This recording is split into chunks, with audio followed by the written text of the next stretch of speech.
Now we start exercise 1.3. Prove that root 5 is irrational number. है ना? अभी मैंने आपको बताया था रूट के अंदर जो परफेक्ट स्क्वायर नंबर नहीं होते हैं, जिनका स्क्वायर रूट कैलकुलेट नहीं हो सकता परफेक्टली, वो सारे इरेशनल होते हैं, है ना? तो इन्होंने भी तो एक सिंगल नंबर ही दिया है हमें कि इसे इरेशनल प्रूफ करो।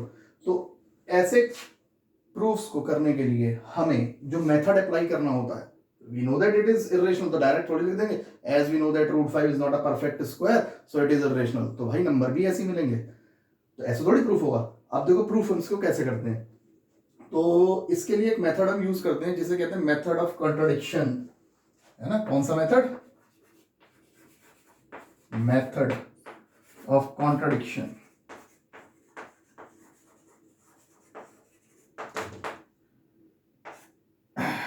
मेथड ऑफ कॉन्ट्रडिक्शन क्या होता है कि मैं कुछ झूठ लेट करके चलूंगा, है ना?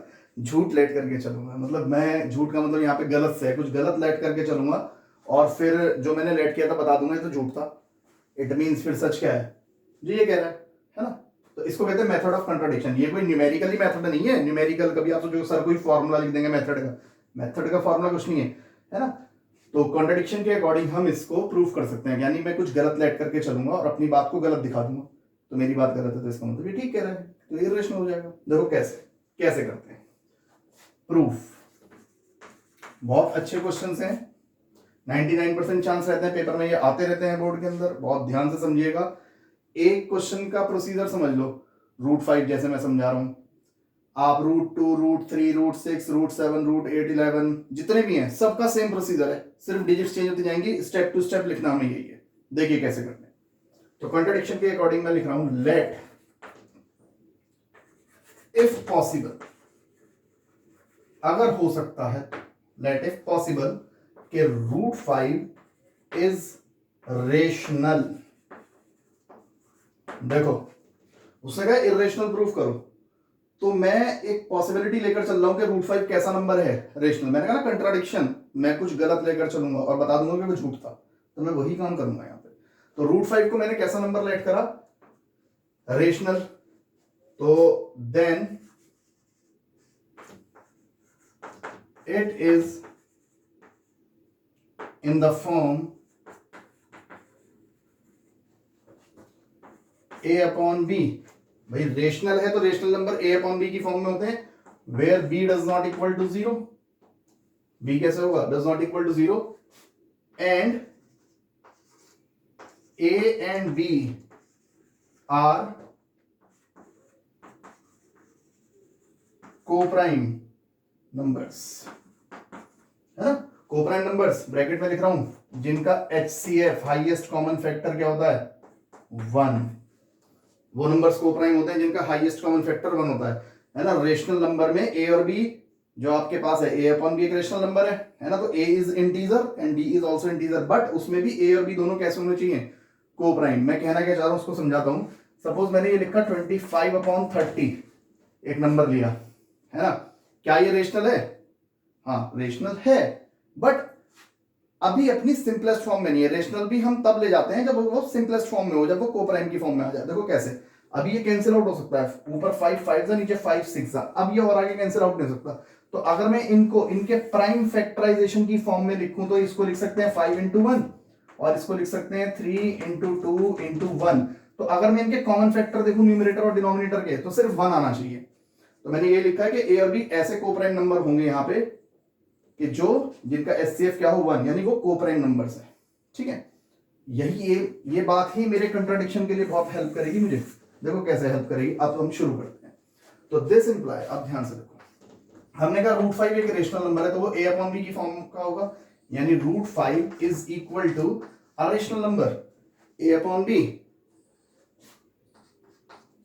क्रॉस मल्टीप्लीकेशन करो तो हो जाएगा b under root 5 is equal to a। Now squaring both side, जब मैं स्क्वायरिंग करूंगा तो ये हो जाएगा b स्क्वायर और रूट 5 का स्क्वायर इंटू में 5 is equal to a square.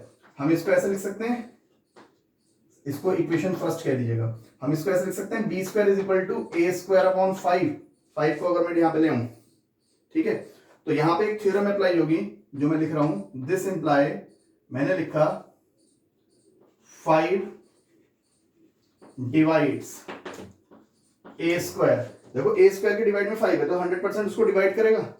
अगर वो स्क्वायर क्वांटिटी को डिवाइड कर रहा है तो दिस इंप्लाई 5 डिवाइड्स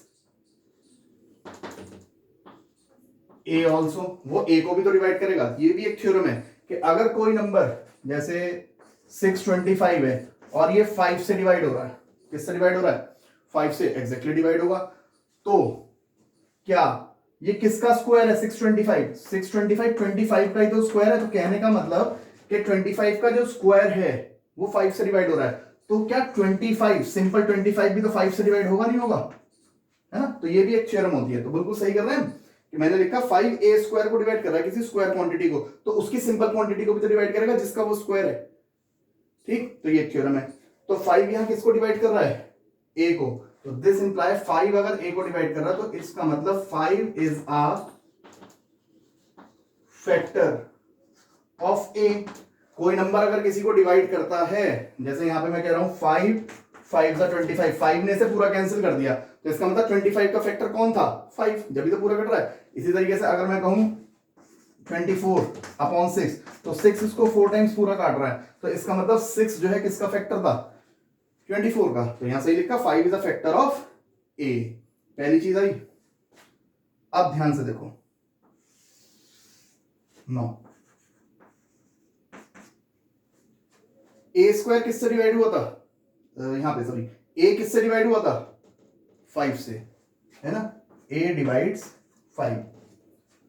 तो अगर 5 जो है, सॉरी a डिवाइड्स 5 नहीं, 5 डिवाइड से 5 अगर a को एग्जैक्टली डिवाइड कर रहा है तो कितनी टाइम्स तो कैंसिल करेगा, नहीं करेगा? जैसे यहां पे मैंने अभी लिखा था कि 24/6 था, तो 6 अगर इसको एग्जैक्टली डिवाइड कर रहा है तो 4 टाइम्स कर रहा है ना, 6 4 जा 24। तो इसी तरीके से हमने यहां पे लिखा है कि 5 डिवाइड्स a। 5 अगर a को डिवाइड करेगा तो कितनी टाइम्स तो कैंसिल करेगा? से c टाइम्स। कितनी टाइम्स कैंसिल करेगा? c times. ठीक, तो हम इसको ऐसे लिख सकते हैं a is equal to 5c। 5 cross multiplication से चला जाएगा। तो अब एक काम करेंगे, मैंने एक इक्वेशन बनाई थी, तो मैं वहां पे put a equal to 5c in equation first. कहां पुट कर देंगे? फर्स्ट इक्वेशन में। तो देखो ये first equation, 5b square is equal to a की वैल्यू कितनी है? 5c। और ध्यान से देखो फर्स्ट इक्वेशन में a के ऊपर स्क्वायर भी था, तो वो स्क्वायर अपनी जगह पे।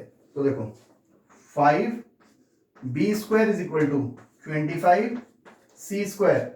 25 को जरा यहां डिवाइड में ले आओ b स्क्वायर के नीचे, तो ये हो जाएगा 5b square upon 25 is equal to c square. तो देखो ये कैंसिल हो गया, 5 सा, तो हमारे पास आ गया b square upon 5 is equal to c square. ठीक है, मैं थोड़ा सा रब कर रहा हूं यहां से।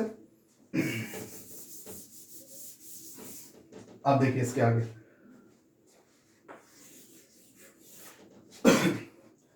तो b स्क्वायर अपॉन 5, तो यहां से क्या पता लग रहा है कि 5 b स्क्वायर को डिवाइड कर रहा है, तो यहां से हमें क्या पता लगा? This imply 5 divides b square. तो अगर वो स्क्वायर क्वांटिटी को डिवाइड कर रहा है तो सिंपल को भी तो डिवाइड करेगा, तो this imply 5 divides b also, वो b को भी डिवाइड करेगा। अब 5 अगर b को डिवाइड कर रहा था यानी 5 उसका फैक्टर हो गया, तो this imply 5 is a factor of b। 5 किसका फैक्टर है? b का। यहां तक का प्रोसीजर समझ में आया? तो बड़े सेम स्टेप है सभी क्वेश्चंस के लिए, यहां तक आप पहुंचना हमारा मेन है। देखो अब हमने क्या शो कर दिया, हमने शो करा यहां पे 5 किसका फैक्टर है? a का, और यहां पे 5 किसका फैक्टर है? b का। तो मैं ये लिख सकता हूं this imply 5 is a factor of both a and b। a और b दोनों का ही फैक्टर हो गया 5। तो यहीं से हमारा कंट्राडिक्शन अराइज कर गया। क्या हमने क्या कहा था कि a और b कोप्राइम नंबर है, यानी कोई कॉमन फैक्टर नहीं होगा 1 के अलावा। 1 तो सब में ही होता। हमने क्या दिखा दिया कि a और b का तो कॉमन फैक्टर 1 से अलग क्या आ गया? 5। इसका मतलब क्या हो गया कि वो इर्रेशनल नंबर नहीं था। हमारा कंट्राडिक्शन ही गलत हो गया, सॉरी अजम्पशन ही गलत हो गया। तो इसको कहते हैं कंट्राडिक्शन मेथड। जो हमने एज्यूम किया था वो बात गलत हो गई। तो दिस इंप्लाई, यहां से पता लग गया 5 is the factor of both a and b, this imply our assumption is wrong. हमारा जो एजम्पशन है वो क्या हो गया, रॉन्ग। और हमारा एजम्पशन क्या था कि रूट 5 कैसा नंबर है, रेशनल। तो अगर हमारा एजम्पशन रॉन्ग है तो दिस इंप्लाई रूट 5 कैसा नंबर हो गया, रूट 5 इज इर्रेशनल नंबर।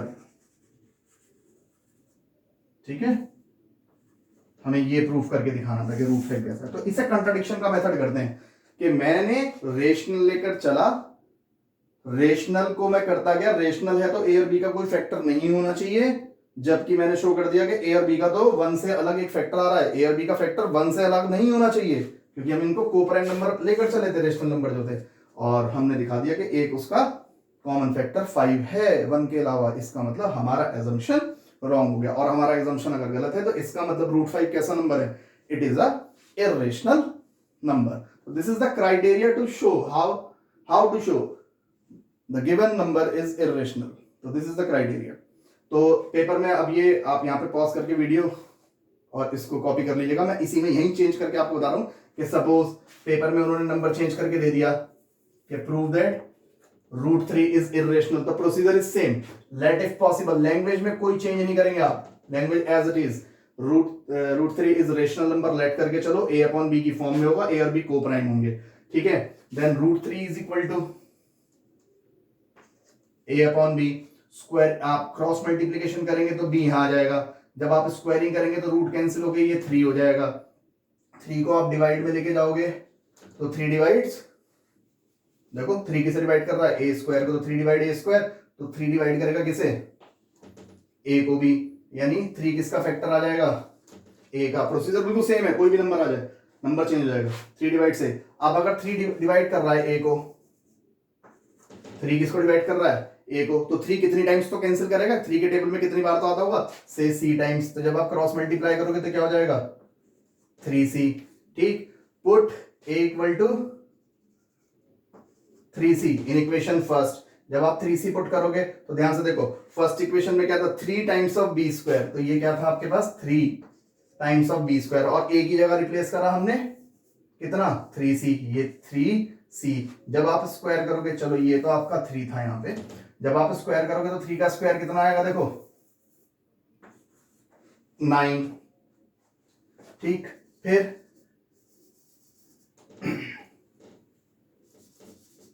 हम क्या करेंगे कि इस 3, ये तो अपने जगह पे 9 को डिवाइड में ले आएंगे, ये आ गया, और ये इससे कैंसिल हो जाएगा कितने टाइम्स, 3 टाइम्स। कितने टाइम्स कैंसिल हो जाएगा, 3 टाइम्स। अब 3 किसे डिवाइड कर रहा है, बी स्क्वायर को, यानी हम लिखेंगे यहाँ पे क्या कि 3 डिवाइड्स बी स्क्वायर, तो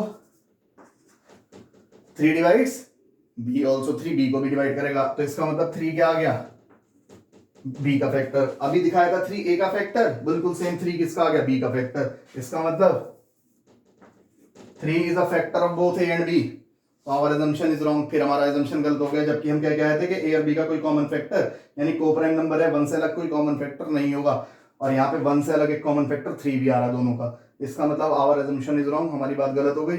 जब बात गलत होगी तो रूट 3 कैसा हो गया, इर्रेशनल। तो ये प्रोसीजर होता है ना, रूट 2 लिख दूंगा तो सब जगह 2 की रिप्लेसमेंट से काम चलेगा, रूट 7 लिख दूंगा तो 7 से, 11 लिखूंगा तो 11 से, तरीका यही है ना, दिस इज द क्राइटेरिया।